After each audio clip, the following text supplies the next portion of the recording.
नमस्कार। आज मैं फिर आपके सामने अपराध की एक और घटना लेकर आया हूँ। आज के अपराध की घटना भी बहुत पुरानी नहीं है, हालिया है। आज का राज्य है राजस्थान। तारीख थी 18 अगस्त 2023। थाना महेश नगर में बाड़ी धौलपुर के रहने वाले दिव्यांश मीना, जिनकी उम्र करीब 22 साल थी, वो थाने पर पहुंचे और उन्होंने ये बताया कि महेश नगर थाने पर पहुंचे और उन्होंने ये बताया कि जयपुर की सैनी कॉलोनी में रहने वाले उनके बड़े भाई श्री चंद मीना, जिनकी उम्र 47 वर्ष थी, वो 18 अगस्त की रात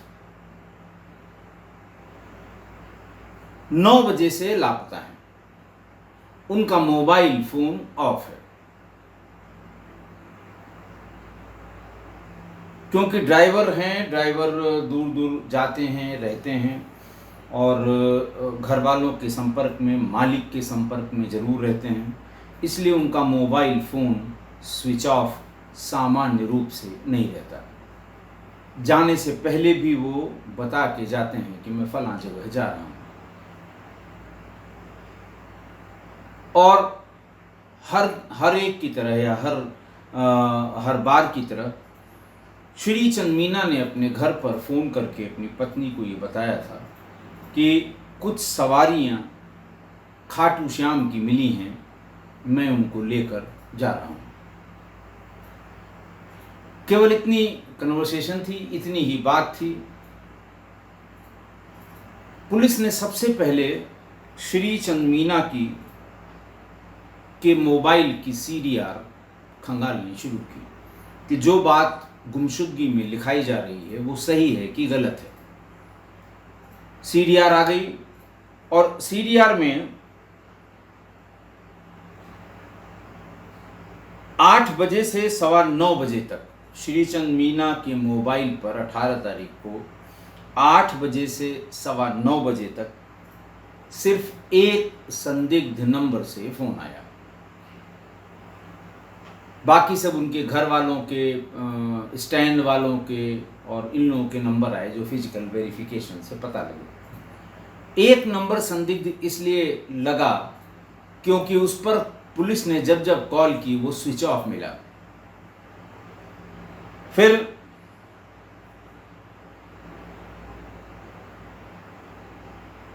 उसकी मोबाइल की कॉल डिटेल निकाली गई जो स्विच ऑफ मिला। उसमें 17/18 की रात श्रीचंद मीना के अलावा 3 और मोबाइल नंबर से कांटेक्ट किया गया। एक तो उसने श्रीचंद मीना से कांटेक्ट किया होगा और बाकी 3 और लोगों से। तीनों नंबर फिजिकली वेरीफाई किए गए। ये तीनों के तीनों ओला उबर कैब के ड्राइवर थे। तीनों से पुलिस ने बातचीत की। उन्होंने बताया कि 17-18 अगस्त को एक लड़के ने उन्हें कॉल किया और कॉल करने वाले ने बताया कि हम प्रताप नगर से बोल रहे हैं, हम 4 लोग हैं और खाटू श्याम जी के दर्शन करने जाना है। तीनों टैक्सी ड्राइवरों ने बताया, तीनों से अलग अलग फ़ोन करके पूछा गया। नंबर जो ओला उबर के होते हैं वहाँ से नंबर उठा के तीनों से अलग अलग पूछा गया। तीनों ने ये बताया कि अपनी आईडी और कुछ पैसे एडवांस के डाल दीजिए इस नंबर पर, जो भी आपको जो भी फ़ोन पे या जो भी यूपीआई आईडी है इसी फ़ोन पे आप डाल दीजिए। तीनों ड्राइवरों ने पुलिस को ये भी बताया कि न तो कोई आईडी भेजी गई, न ही कोई पैसा आया। हम लोगों ने थोड़ी देर तक इंतज़ार किया, फिर आगे के जो कस्टमर्स हैं जिनके फ़ोन आए, सब लोग अलग अलग जगह पर अलग अलग कस्टमर के साथ चले गए।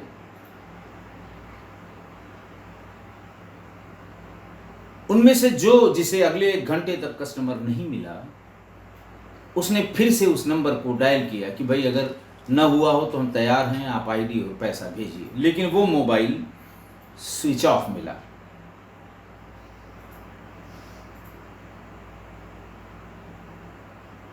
अब पुलिस के सामने फिर रास्ता बंद हो गया।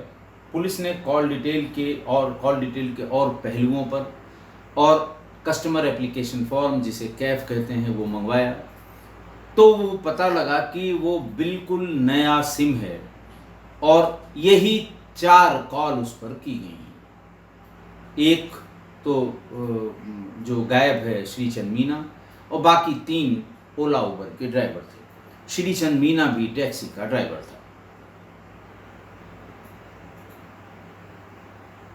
लेकिन उस मोबाइल फोन, मोबाइल सेट या मोबाइल मशीन पर इस सिम के इस्तेमाल करने से पहले कौन सा सिम चल रहा था और बाद में कौन सा सिम चल रहा था, मैंने आपको शुरू के तमाम सर्विलांस के एपिसोड्स में बताया है कि IMEI नंबर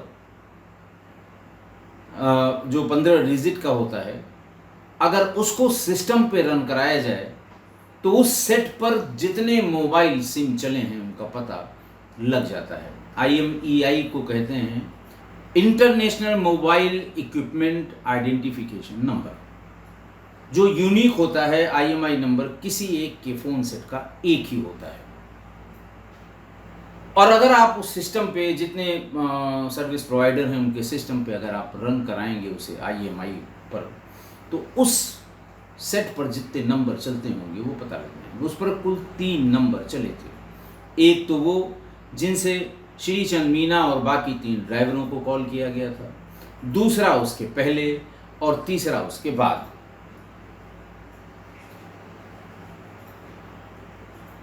पुलिस ने इन दोनों नंबरों के बारे में पता किया और कोट खावदा के रहने वाले लालचंद मीना के घर पुलिस पहुंच गई। ये दोनों ही नंबर जिस आईडी पर लिए गए थे वो कोट खावदा का लालचंद मीना का घर था, जो एड्रेस प्रूफ था उसमें।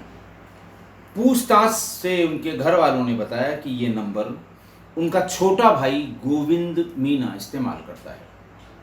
छोटा भाई गोविंद मीना इस्तेमाल करता है, लेकिन पिछले 1.5 साल से उसको घर से निकाल दिया गया। उसकी हरकतों की वजह से बदनामी हो रही थी, परेशानी हो रही थी, चोरी करता था, इसलिए उसको घर से निकाल दिया गया है।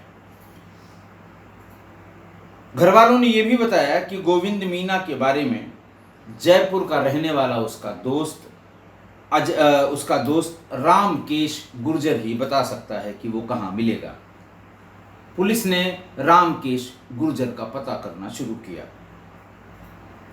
रामकेश के पास पहुंचने से ये पता लगा कि पिछले 2 महीने से गोविंद उससे मिला नहीं है, और उसने ये भी बताया कि उसके बारे में उसके गांव के रहने वाले दोस्त अजय मीना या भरत मीना जानकारी दे सकते हैं। अब देखिए कितना कठिन काम होता है इस तरह की हत्याओं का पता करना। बहरहाल जब रामकेश गुर्जर ने कहा कि हमसे तो 2-2.5 महीने से मिला नहीं, लेकिन ज़्यादा जानकारी उसको उसके दोस्त अजय और भरत मीना दे सकते। जो इनके पुलिस कमिश्नर थे वहां के DCP साउथ योगेश गोयल ने फिर अपने बयान में बताया कि पुलिस टीम गोविंद मीना का पता करते हुए उसके दोस्त अजय मीना के घर जा पहुंची। गोविंद के बारे में अजय से पूछताछ की जाने लगी। अजय ने बताया कि 18 अगस्त की देर रात करीब 3 बजे गोविंद ने उसे फोन किया था। गोविंद ने ये कॉल उसके किसी सूरज नाम के दोस्त से फ़ोन किया था। ये बेसिकली ये CDR में रिफ्लेक्ट हुआ कि एक कॉल रात में 3 बजे, चूँकि गोविंद मीना को पुलिस ढूंढ रही थी, उसी के नाम से वो सिम रजिस्टर था जिससे श्रीचंद मीना को बुलाया गया था। उसी सिम से 3 और उबर ड्राइवरों को, ओला उबर के ड्राइवरों से कांटेक्ट किया गया था। उनसे कहा गया था खाटू श्याम चलना है, हम 4 लोग हैं। तो इसलिए उसके सारे नंबर जितने स्कैन किए गए, और जब अजय मीणा मिल गया तो इसका नंबर स्कैन किया गया, तो इसके नंबर पे भी उस तारीख में रात में 3 बजे एक नंबर आया था। उससे पूछा गया ये नंबर किसका था और कहां का था, तो उसने बताया कि आवाज तो गोविंद की थी, बताया भी था कि मैं गोविंद हूं, और उसने ये कहा था कि जल्दी से प्लास लेकर रोड के ऊपर सरकारी स्कूल के पास आ जाओ। अजय ने कहा, जब उसने कहा तो मैंने पूछा भी क्या बात है, उसने कहा पहले लेके आ जाओ, हम बताएंगे। इस पर अजय वो प्लास लेकर पहुंच गया। वहां पर उसने कहा कि गोविंद मीणा, एक स्विफ्ट गाड़ी के पास गोविंद मीणा अपने दोस्त सूरज मीणा, अशोक मीणा, रिंकू मीणा और प्रकाश मीणा के साथ खड़ा हुआ था। उसने ये भी बताया कि गाड़ी के ड्राइवर की साइड का शीशा और फ्रंट साइड का शीशा टूटा हुआ था। मैंने पूछा भी कि ये गाड़ी किसकी है और कैसे इसका शीशा टूटा हुआ है, तो गोविंद ने कहा परेशान मत हो, पहले जरा मैं नंबर प्लेट को इसमें से निकाल लूँ, वरना नंबर प्लेट से हम फंस सकते हैं। उसने आगे पीछे की नंबर प्लेट को उस प्लास की मदद से खोला, उसको डिग्गी में रखा और प्लास को भी डिग्गी में डाल दिया। तब उसने बताया कि ये गाड़ी हमने लूटी है, इसके ड्राइवर को तौलिए से उसका गला खींचकर या बांधकर उसे मार डाला है। हमें अब इसी गाड़ी से पूरे देश में घूम घूम कर मस्ती करनी है। इसीलिए पुलिस ने बाद में अजय को भी मुलजिम बनाया था, क्योंकि उसको पूरी घटना का पता था, लेकिन उसने बताया नहीं था।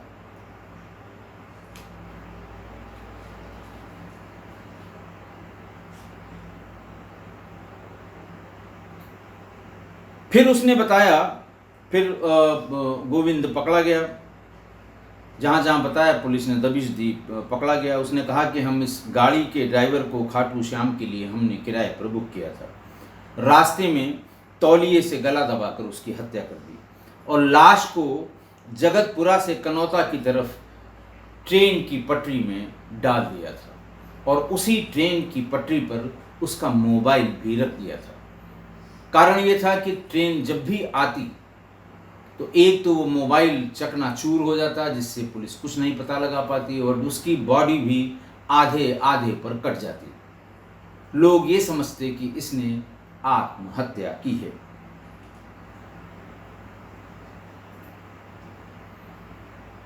इस मामले में गिरफ्तार दोस्त आरोपी अजय ने ये बताया कि जिसने कार बुक कराया था उसका दोस्त गोविंद था।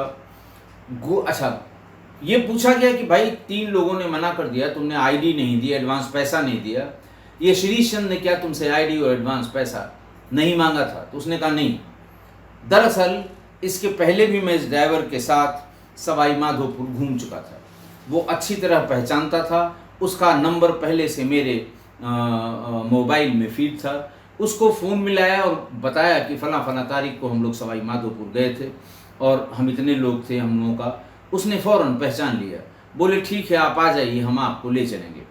और प्रतापनगर से उसने रात को करीब 9 बजे चारों को पिकअप कर लिया और खाटू श्याम जाने के लिए सीकर रोड पर निकल गए।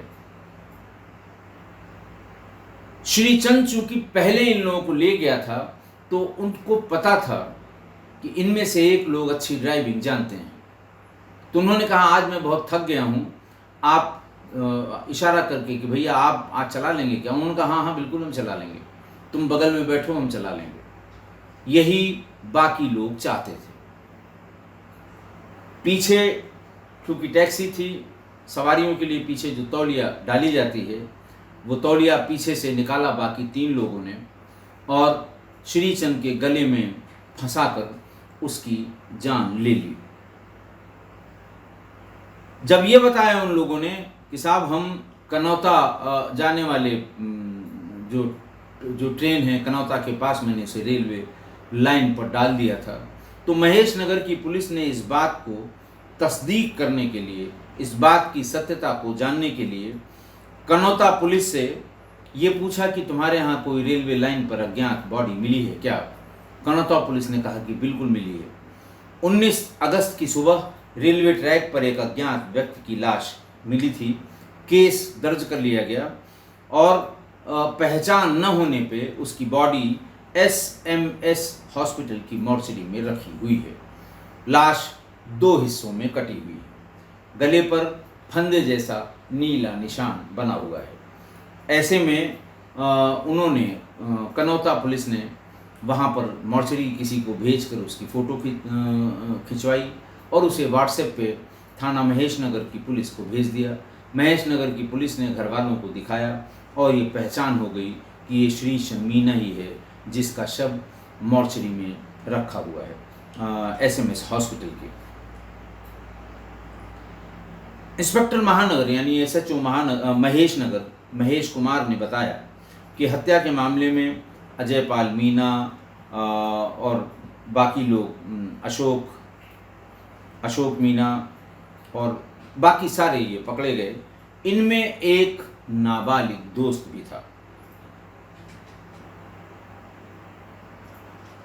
प्रारंभिक तौर पे जो इंस्पेक्टर ने बताया और इनके जो मिस्टर गोयल थे DCP साउथ, उन्होंने बताया प्रेस को कि हत्या मौज मस्ती के लिए कार को लूटने के उद्देश्य से की गई थी। इनके कब्जे से लूटी हुई स्विफ्ट डिज़ायर कार भी बरामद हो गई। इन्हें सबको गिरफ्तार करके जेल भेज दिया गया।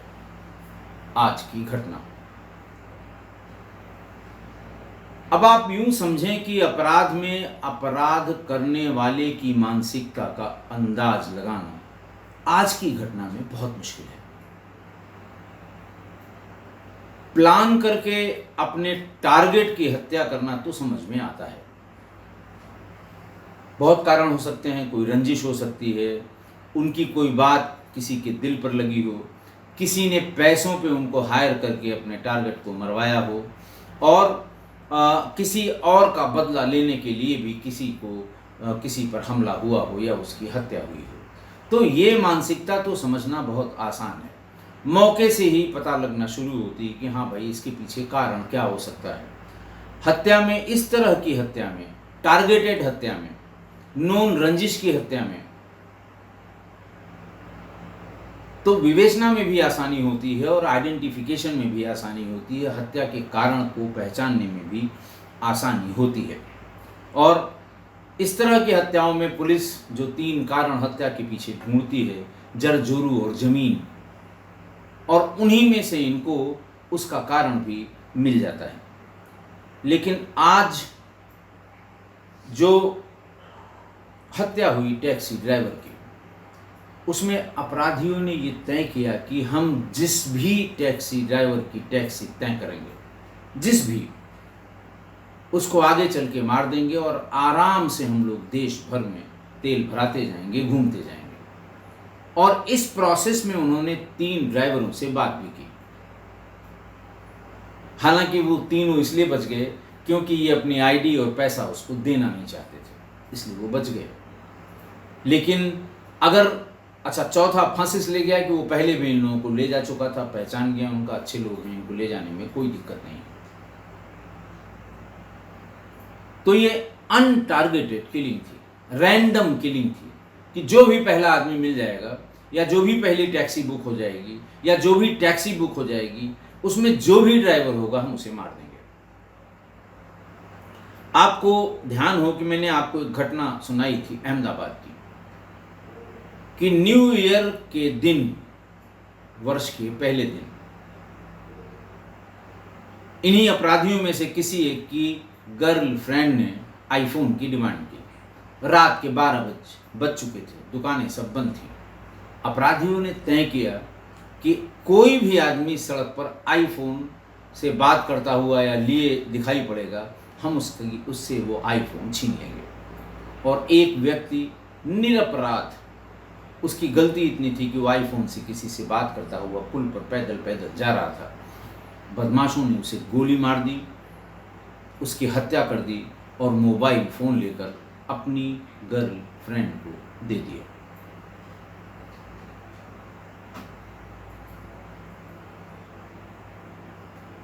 ये तो वो लड़का था जो बात करते हुए मिल गया। अगर लड़की भी बात करते हुए मिल गई होती तो वो भी उसे गोली मार देते।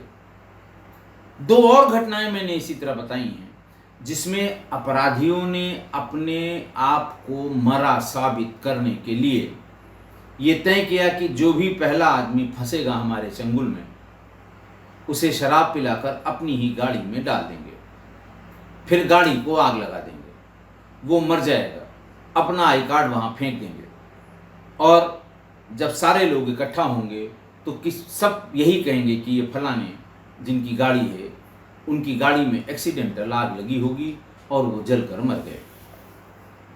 मरा साबित हो गया और खुद अपने चाहे वो वसूली से बचने के लिए या किसी के डर से वो अपना मौज मस्ती करता रहा। देखिए, इन चारों पांचों अपराधों में, यानी आज के अपराध में, अहमदाबाद के उस अपराध में और दो ऐसे अपराध जिसमें खुद को मरा साबित करने के लिए किसी पहले व्यक्ति को शराब पिला के उसे अपनी गाड़ी में डाल के और गाड़ी में आग लगा दी गई। तो इन चारों पांचों घटनाओं में अपराधी की मानसिकता का पता करना बहुत मुश्किल है कि किस मानसिकता का है, बहुत मुश्किल है। हत्या के कारण का पता करना बहुत मुश्किल है। आज वाले मामले में ही अगर सीडीआर की एनालिसिस प्रॉपर न होती या इन हत्यारों के पास मोबाइल फोन न होते तो इस हत्या का भी पता होना बहुत मुश्किल होगा। ऐसे अपराधी अपराध से पहले बहुत ही सामान्य जीवन जीते हैं, इसीलिए जब ये इस तरह के अपराध में पकड़े जाते हैं तो लोगों को यकीन नहीं होता कि अरे ये भी ऐसा कर सकता है। लेकिन ये बात भी अपनी जगह सही है कि कहीं ना कहीं ऐसे अपराधियों के दिमाग में अपराध का इंस्टिंक्ट जरूर होता है। सामान्य भाषा में कहें कि वो अपराध के कीड़े चाहे जितने छोटे हों उनके दिलो दिमाग में जरूर चलते रहते हैं, वरना तभी वो हत्या जैसा जघन्य अपराध। देखिए, हत्या करने के लिए कलेजा बहुत चाहिए, सबके बस का नहीं है। कितना भी गुस्सा हो लेकिन आपके दिमाग में हत्या करने की बात नहीं आएगी जब तक कि आपका वो किलर इंस्टिंक्ट न हो, चाहे वो छिपा हुआ हो, लेटेंट हो, लेकिन किलर इंस्टिंक्ट का होना आवश्यक है। तो इस तरह के अपराध में ये अपराधी जो सामान्य जीवन में सामान्य रूप से रहते आए हैं, लेकिन कहीं न कहीं ये क्रिमिनल इंस्टिंक्ट उनके दिमाग में, या देशी भाषा में ये जो क्राइम का कीड़ा है इनके दिमाग में कहीं न कहीं चलता रहता है। और इस तरह की हत्याओं की अलग श्रेणी है जिसमें टारगेटेड किलिंग नहीं है, जो भी पहला मिल जाए उनके ऑब्जेक्ट के हिसाब से वो मार दिया जाएगा। तो जब मैं एसटीएफ और एटीएस में जब हमारी तैनाती थी, हमारी टीम थी, बड़ी स्ट्रॉन्ग टीम थी, हम लोग किसी मौके पर जाते थे और ऐसा लगता था कि इस हत्या के पीछे कोई वैलिड रीजन नहीं है, तो एक छोटा सा टर्म हम लोगों ने कॉइन किया था कि first come first serve murder, यानी जो भी पहला आदमी दिखाई पड़ा उसके साथ ही अपराध हुआ। जब कोई ट्रेल नहीं मिलता था, धीरे धीरे बाद में सीडीआर के भरोसे, सीडीआर की मदद से इस तरह के अपराध खुलने लगे। अदरवाइज पहले इस तरह के अपराध खुल भी नहीं सकते थे, क्योंकि मरने वाले और मारने वाले के बीच किसी तरह का कोई रिलेशन नहीं होता था, कोई कारण नहीं होता था। जैसे आज की घटना में इन अपराधियों और श्रीचंद मीना के बीच कोई संबंध नहीं है, ना जमीन का, ना जायदाद का, ना आशनाई का, किसी चीज का कोई संबंध नहीं है। ये तय हुआ था कि जो भी टैक्सी ड्राइवर पहला मिल जाएगा, हमें फंसेगा हमारे चक्कर में, हम उसको मार देंगे। तो ये first come first serve murder है, यानी जो भी जरूरत का पहला व्यक्ति मिल जाए उसकी हत्या करनी है। ऐसी हत्या टारगेट ओरिएंटेड नहीं होती, बल्कि जो पहला अननोन टारगेट मिल जाए उसकी हत्या करनी है, ऐसा अपराधी डिसाइड कर लेते हैं। और ऐसी मानसिकता बहुत खतरनाक होती है। ऐसी हत्याओं की विवेचना में बहुत कठिनाई होती है और इसे रोकना भी किसी भी पुलिसिंग के तरीके से इसे रोकना बहुत मुश्किल है, बहुत मुश्किल है। कोई रिकॉर्ड नहीं है, कोई पुरानी हिस्ट्री नहीं है, कोई पुराना इस तरह का अपराध नहीं है। बस एक दिमाग का कीड़ा चला कि आज जो पहला आदमी सफेद कपड़े में मिलेगा उसे मार देंगे, आज जो महिला लाल सूट में मिलेगी उसे मार देंगे। अरे भाई, ये क्या पागलपन है, लेकिन है। और ये इंस्टिंक्ट, ये अपराध के कीड़े कहीं न कहीं उस आदमी के, उसके फितूर में जरूर रहे होंगे। बस सिर्फ एक सावधानी इससे बचाव कर सकती है। एक सिद्धांत है जिसे फॉलो किया जा सकता है, एक से भले दो। पहले इसीलिए गांव में जहां डकैतों का आतंक हुआ करता था, तमाम राहगीरों के साथ मारपीट होती थी, अकेला व्यक्ति कभी नहीं जाता था और सब लोग कहते थे कि फलाने को भी ले लो, एक से भले दो।